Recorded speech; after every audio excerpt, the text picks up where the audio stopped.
What's happening, sports fans? A happy Thursday to you. Hope you are all having a great day. It has been a little bit of a cloudy day in Tampa Bay sports, but we are just a day away from Friday. That is great news, and we have got a weekend chock full of Tampa Bay sports, which is always a very good thing. My name is Brian Rothenberger. Thanks for tuning in. If this is your first time checking out the podcast, really appreciate it. We got some things figured out last night, which is good. We are now available on Spotify, Apple Podcasts, and YouTube, which is exciting, finding some more ways for people to tune in. For everyone whose first time this might be, just to share a little bit about this show, it is pretty short, just a half hour, Monday through Friday. A reason that I like to keep it short is this is something that I'm just doing very much for fun right now. Have a full-time job, work for the Quad City Storm, a minor league hockey team up here on the border of the Mississippi River in Iowa. I live in Iowa. The arena is just about 10 minutes away in Illinois. We are getting ready for our season, opening night October 18th, which is very exciting. Because of that, my time is limited. However, a couple weeks ago when the Bucs beat the Gators, was just kind of bummed to not hear a ton of coverage about that from a lot of the local outlets. And I want to be clear, a lot, not all. There are some outstanding podcasts for the Bucs, the Bulls, the Rays, the Lightning, all of them. Looking more from the mainstream guys that are on the air, cracking the microphones and talking on the megawatt blowtorches, putting their signal all out over the Tampa Bay area. And that inspired me to find some time to chat about it. It's been fun, and appreciate everyone who's been able to interact and enjoy the show so far. If you have not already, please give us a follow on X. You can find us there at Tampa Bay ×2, at Tampa Bay, the letter X, the number 2. And you can shoot us emails if you're not on X, want to hear something talked about or have questions, recommend something that we should look at. It is Tampa Bay ×2, that is Tampa Bay, the letter X, and the number 2 at gmail.com. Mentioned yesterday, going to save some time here at the end to run through. I think we're going to break it up into two different shows. Take a look at the forwards today that were taking the ice as a starting somewhere between 9 and 14. There's some interesting chatter about that on how many forwards the Lightning might be starting the season with, but just kind of a refresher of the roster. I need it personally, as I followed the Lightning last season. But have not followed my Tampa Bay sports teams I love as closely as I used to. Kind of get reacquainted with everybody. I want to take a look, too, at some guys who we're going to need a little bit more from and see where they have been, what they have done, and what we might look for from them this season. But a topic certainly as it pertains to the now for Tampa Bay sports, it is the injury situation at One Buccaneer Place. Not good news today. Quick correction from last night as we got bad news today on Cody Mauch. Right after the podcast posted last night, found out he is going to need surgery and is indeed done for the year. I mentioned last night that several years ago, now probably more than several, kind of like 10, 9, 8 years ago, I worked in North Dakota as a play-by-play broadcaster, covered high school, college sports. Got to watch Cody Mauch. It's been a while since I've done that. He was not a South Border Mustang. There may have been another Mauch on the Mustangs. Cody Mauch was a Hankinson Pirate, similar dark blue and black color scheme, but he was a few miles east of the South Border Mustangs playing at Hankinson. Wanted to make sure I corrected that, of course. Went on to play for the NDSU Bison and then drafted by the Bucs. Has been a stud and is going to be very dearly missed.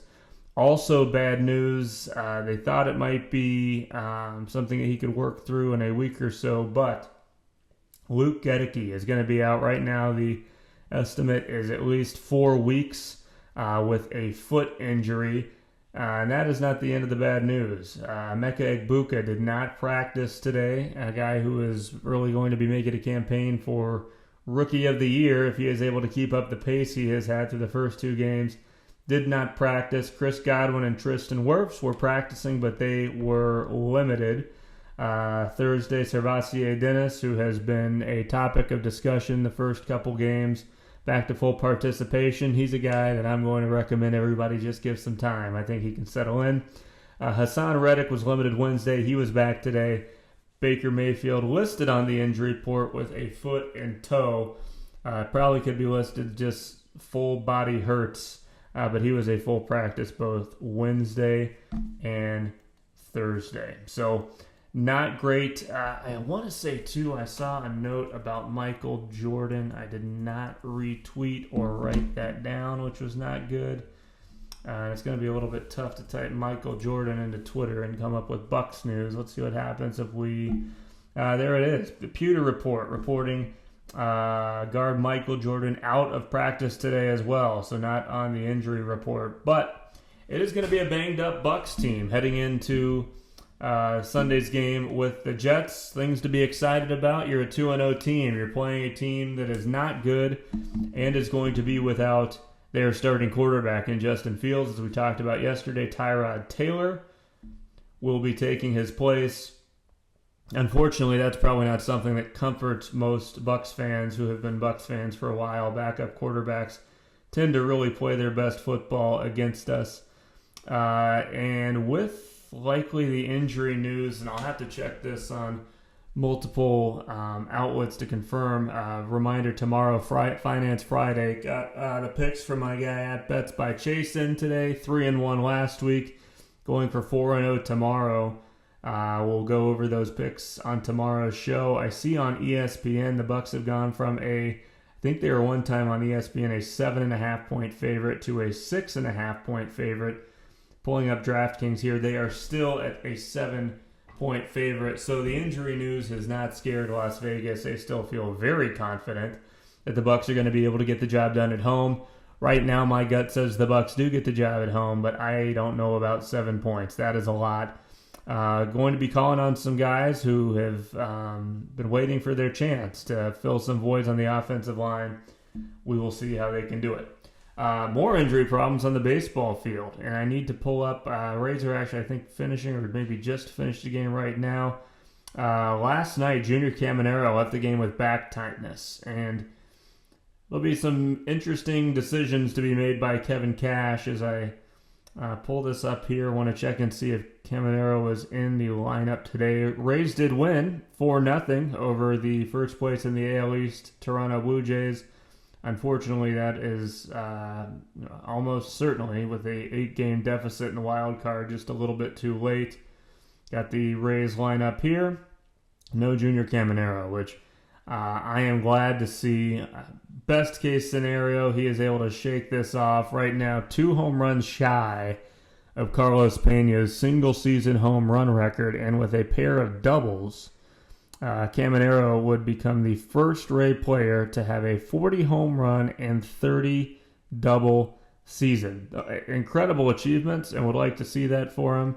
Unfortunately, selfishly, I would rather see him sit out and make sure that back does not get strained anymore. That is a guy to be very, very excited about as a Rays fan. What he has done this season is unique, and just the kind of guy that you want to build your team around moving forward. And a lot of interesting talk in the offseason coming up about what this Rays team is going to look like on and off the field. As I've mentioned a couple times in the last 2 days, when the season winds down, we're going to reach out to some people who follow the Rays a lot closer than I do and talk to them about their thoughts on this season and the ownership change that's taking place right now. That's something that excites me. I think it excites most Rays fans, but what they have been able to gather about the new group coming in and any hot steam, we'll call it, about what that new ownership is going to bring. It was media day yesterday for the Tampa Bay Lightning, and they took the ice today. Following along, Gabby Shirley, who covers the Lightning. She is, I believe, the beat reporter for the Lightning, or a reporter for the Tampa Bay Lightning. Put out a tweet that I was looking for an early look at the Bolts lines and defensive pairings from the first day of training camp. First line of Gensel, Point, and Kucherov. Second line, Hagel, Cirelli, Gonsalves, Bjorkstrand, Gord, and Geeky, Gergensons, Holmberg, and Chafee. Round up your 4 lines of forwards. Hedman and Moser, McDonough and Chernak, Lilleberg and Radish, Carlisle, and Crozier back on the blue line. And we're going to go through guy by guy. If you are not a hockey person, I encourage you to get into it.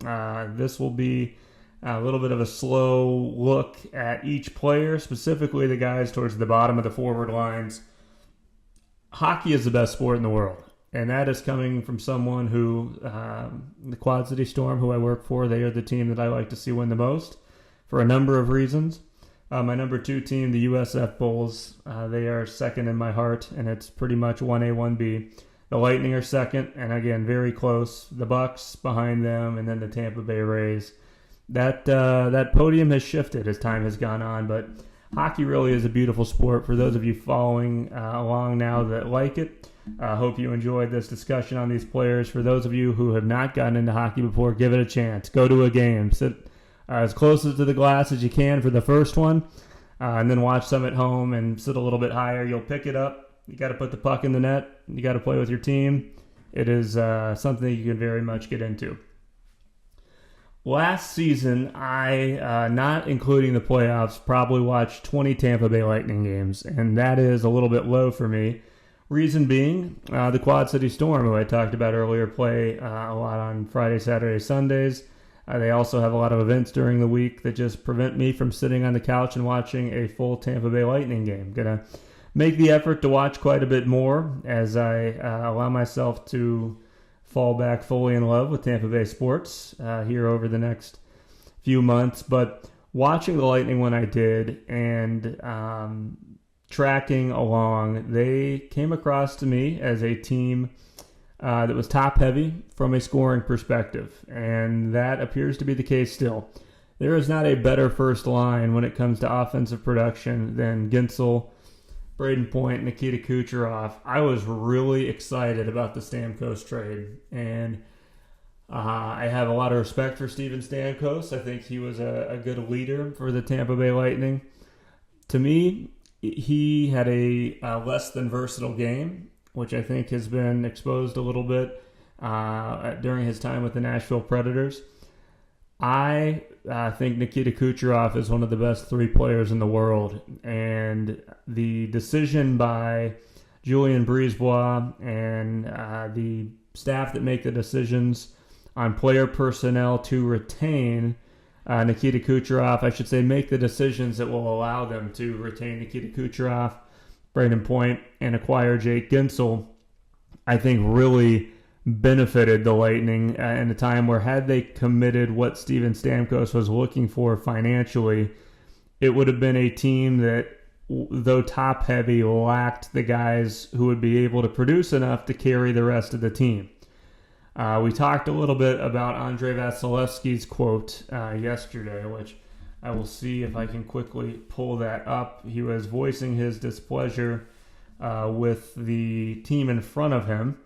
Let's see here. I think it was Eduardo Encina who tweeted that out. I've gotten back to his profile. Let's get to yesterday. He was at training camp today. Let's see. They got McDonough. Apologies, I should have had this one canned. I had it on my notes for yesterday's show. Took it off. Hagel, Kucherov, McDonough, Nick Paul. Now I don't need to look too much more for that. But just voiced his displeasure and kind of cited reasons for the consecutive first-round playoff outs, not playing well at home, not being able to score in overtime. Steven Stamkos, I do not think was going to help any of those things. I do think that Jake Gensel did help, though, admittedly, with a first-round out, not enough. It is frustrating for Lightning fans to see the Florida Panthers kind of filling the position of glory that the Lightning were in for so long. The Panthers are a little bit of a different team than the Tampa Bay Lightning. They play with a little more sandpaper. But I do not think that is why they beat us. I think they beat us because they are a deeper team. They have more scoring across all 4 lines, and we're better on the back end as well. A lot is made of the fighting, the physicality of the Florida Panthers. I actually think the Lightning are the perfect antidote for that. The one thing I have really appreciated about the Lightning the last year and really the last several years, and I think this is a testament to John Cooper and the job he does, They are businesslike in their approach. They are not a incredibly tough team in terms of fighting. Playing more of that Panthers. I don't want to call it goon hockey because that's not what it is, but the more physical brand. Their game is scoring, and they can do that at a level. Certainly, their top couple lines that can allow them to compete. We need more depth. You think back to the great Tampa Bay Lightning teams of 4, 5, 6 years ago, the triplets of Tyler Johnson, Andre Palat, those guys producing, filling the void that was certainly there in the playoffs this past season. There was a quote by Matthew Tkachuk following the Panthers winning the Stanley Cup that I meant to pull up. I'll pull it up for tomorrow because I do want to get through these forward lines for the Tampa Bay Lightning. Basically, and I'll say he let it slip. He certainly did not come out and say it because I don't think he wanted to be disrespectful of the Edmonton Oilers and certainly didn't want to make the Lightning feel too good. He basically said that once the Panthers got past the Lightning, they knew they were going to win the Cup. That is telling. And I think it is evidence that the Lightning, of what I said, they have the kind of antidote to this game. I think a big problem for the Edmonton Oilers in the past couple of years is they've tried to play the Panthers game in the finals. I don't know if they felt that they need to do it. I mean, they, like the Lightning, are incredibly top-heavy and have some of the best players in the world to put the puck in the net, but they've just kind of fallen into that trap, as I have seen it. I mentioned Jake Gensel. Really enjoyed watching him last season. Only missed a couple of games. Finished with 80 points. That is second in his career, his highest point total. And got to check and see. Did score 3 times in the playoffs against the Panthers. Question for Jake Gensel at times throughout his career has been health. Knock on wood, stayed healthy last season. When he is on the ice, he is as effective of a play finisher as there is. When you put a guy like that on a line with Nikita Kucherov, you're going to get what you got last year. And it was another great year for Kuch, playing on a line with a guy with that many points. Nikita Kucherov, huge 20-point drop-off from the year before, only finished with 121 points, 37 goals, and 84 assists.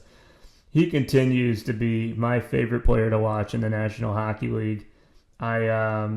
His vision and anticipation is second to none. I think the 3 best players in hockey right now are Connor McDavid, Nikita Kucherov, and Kirill Kaprizov. Interestingly, 2 guys that are heading in the last year of their contract. I think Kucherov still has 2 more years on his, and there's a lot of interesting stuff going on right now. I find it hard to believe that Connor McDavid is going to re-sign in Edmonton if the Oilers are not in a very comfortable playoff position at the trade deadline, and the Oilers can't afford to let him walk for nothing. Could be very interesting trade deadline this year, and I don't know if Kirill Kaprizov is going to sign his contract until Connor McDavid has signed his. The Minnesota Wild offered him a record deal, the terms of which I do not have in front of me, but it would have made him the highest paid player in NHL history, and he did not sign it. That could be because he does not want to sign long-term in Minnesota. I think it's more likely that he is waiting to see what the price tag is for the best player in all of hockey so he can figure out what it is for the second or third best player in all of hockey, but I digress. The gasoline that fuels that first line, Braden Point, this guy has really become, I think, the fan favorite in Tampa based off the people I talk to. Just a talented guy who also plays a blue-collar game, which is very hard to come by. Another outstanding season for Braden, just heart and hustle all over the place, and it really adds some fire to that line. That makes it, in my opinion, the best, with respect to McDavid and Draisaitl, the best top line in hockey. Line 2 is where things get a little bit interesting. Brandon Hagel had a very nice season last year, finished with, I believe, 90 points. Yeah, he had 35 goals, 55 assists. For him, that was a career year. Also plus 33, which people can hate on plus minus as much as they want when you're plus 33. You're doing a lot of the right things. Tapped in 4 game-winning goals as well. Brandon Hagel's pretty young. 3 years with the Chicago Blackhawks. Traded in 21-22. This was his 3rd full season with the Lightning. And you like to think that while the year last year might have been a little bit higher, he's shown some great progression. Did not really flourish after getting traded from Chicago that first year, but has played in all but 1 game in 3 years with the Lightning, which is phenomenal. Finished with 64 points his first full season, 75 his second, and 90 his third. If Brandon Hagel is going to be a 90-point guy, I'm feeling a lot better about that second line, but you do wonder if that could be getting towards the ceiling for him. But like I mentioned, he's a 98, 27 years old, young, and you hope that's the standard, and he fits in well then with a guy like Anthony Cirelli, another kind of Braden Point of the second line. I feel like as he's played more, just brings that fire, that hard work mentality. Was not afraid to stick his nose in it last year, which was a ton of fun. Another guy with a record year for production in 80 games, tallied 59 points. And again, that second line was just incredibly efficient, plus 30 rating for him. And we did see Gage Gonsalves bounce up and down a little bit, depending on where he needed to be, that second and third line. He might have gotten a few shifts as well up on the top line. Again, did not watch enough games to be able to say that with any conviction. Entering his second full season, only played 2 games in the 23-24 season. Finished last year with 8 goals, 12 assists, but another guy with some high-end ability that you expect to take a step and be closer to the numbers of Cirelli and Hagel, if not getting there in 1 year. You certainly do not expect that. The one thing that stuck out to me from Gonsalves, he had a strong playoff push in 5 games, a goal and 3 assists. That is a guy the Lightning are banking on to take that next step this coming season. Oliver Bjorkstrand was acquired, and I need to double check. He was acquired in March of last season. 3-team trade between the Kraken and the Red Wings. He came over from the Kraken, a long-time Columbus Blue Jacket. Played in 18 games last year for the Lightning. Averaged half a point a game. Through his career, he's been around that mark, been a little bit high, a little bit low. But you pretty much know what you're getting out of Oliver Bjorkstrand. I actually really like him to bring some stability to this third line. He's a guy that you just need to do what he has done. And then we get to one of my favorite hockey players who sadly was disappointing last season, but I fully expect to bounce back, and that's Yanni Gourde. I think that can be pretty much circled as one guy who can be a difference. You think back to the Yanni Gourde of the late 2000 teens, I think 2020, 21 as well, certainly there for that cup season. The Yanni Gourde can be an absolute electric rod, and getting older, which is hard to believe because he looks incredibly young, but 33 definitely still has stuff in the tank. I think being back in Tampa for a full season will be very good for him.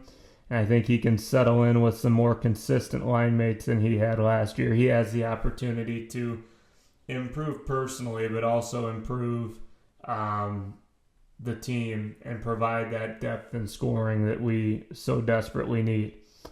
Which takes us to the fourth line, often my favorite line. And some guys that I just need to do a little bit of research on. Pontus Holmberg, Toronto Maple Leaf for 3 seasons. Was signed by the Lightning in July this summer.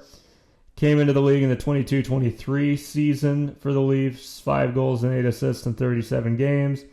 17 points the following season in 54 games and 19 and 68 last season. Became a free agent this year. Let's head to the elite prospects page of Pontus Holmberg. Swedish forward, 6 foot, 200 pounds. Played a long time in Sweden. Played for the Sweden World team. No, I do not need premium elite prospects. Came over and played for the Marlies in 2021-22. Went back to Sweden for international play. Was bouncing up and down between the Marlies and the Leafs. Was with the Leafs for most of the season. Had an assist in the playoffs. Fourth line guy.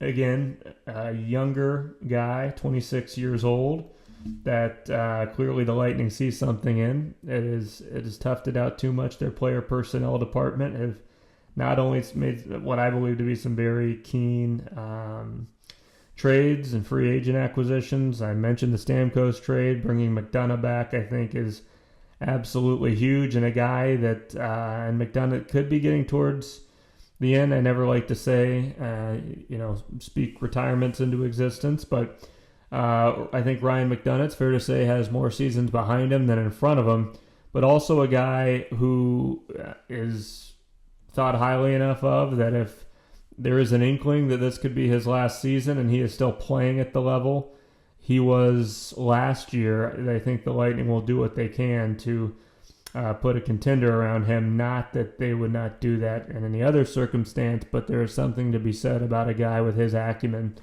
committing to be here in a year where there are some contract discussions going on. So all that a way of coming back to talking about our guy Pontus. You hope maybe change of scenery, some new guys around him. He can just give you a little more. This isn't a guy that you're looking to get 20, 30 goals, but if we can get him up to 10 or 15, that could be very significant. Connor Geekie, another guy that is hard not to love. Just looks like he's having a blast on the ice every time he's out there. Big fella, 6'4", 207. Another guy that I need to do a little deep dive on here. 52 games with the Lightning. Last season, 14 points. Let's see. Yeah, just 21 years old. Take a look at where he played some junior hockey. Was he a WHL guy? He was indeed. Played for the Winnipeg Ice. Put up some great numbers there. Went from Winnipeg to Wenatchee, Swift Current, the Broncos, then popped in the... No, he did not play. Just played playoffs in the AHL. Got 2 games in.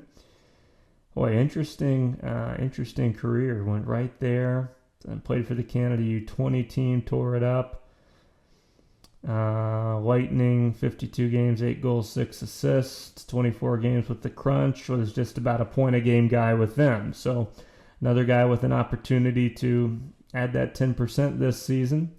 Then the salty veterans. Zemgus Girgensons, longtime Buffalo Sabre, rounds out that fourth line. Latvian player, just consistent. Seasoned pro that is a great guy for these younger guys to have around and play with. There was a fun video as I was pulling up some stats on him that I'll try and cut some audio for next week as we get closer to the seasons. Last year, see when he came over. Yeah, he was here at the start of the season, played every game. Chopped in 6 points for him. That is the lowest point total of his career. So like to see him turn that around. Again, let's get that up just a little bit. Year prior with the Sabres, 14 points.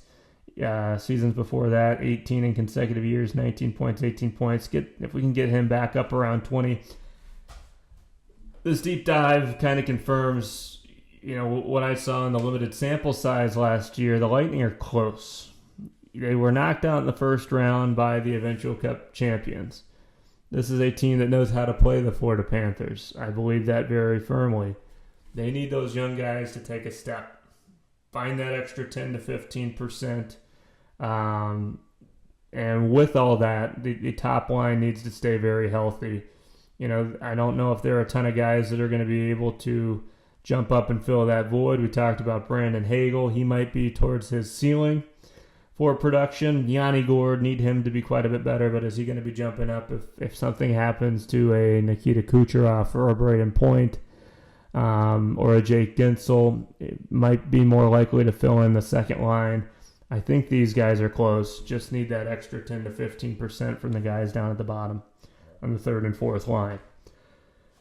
Need to check time here, making the commitment to keep things under 30 minutes. And my goodness, we are very close. Busy show tomorrow. Preview for USF and the Bucs and Finance Friday. Look forward to chatting you then.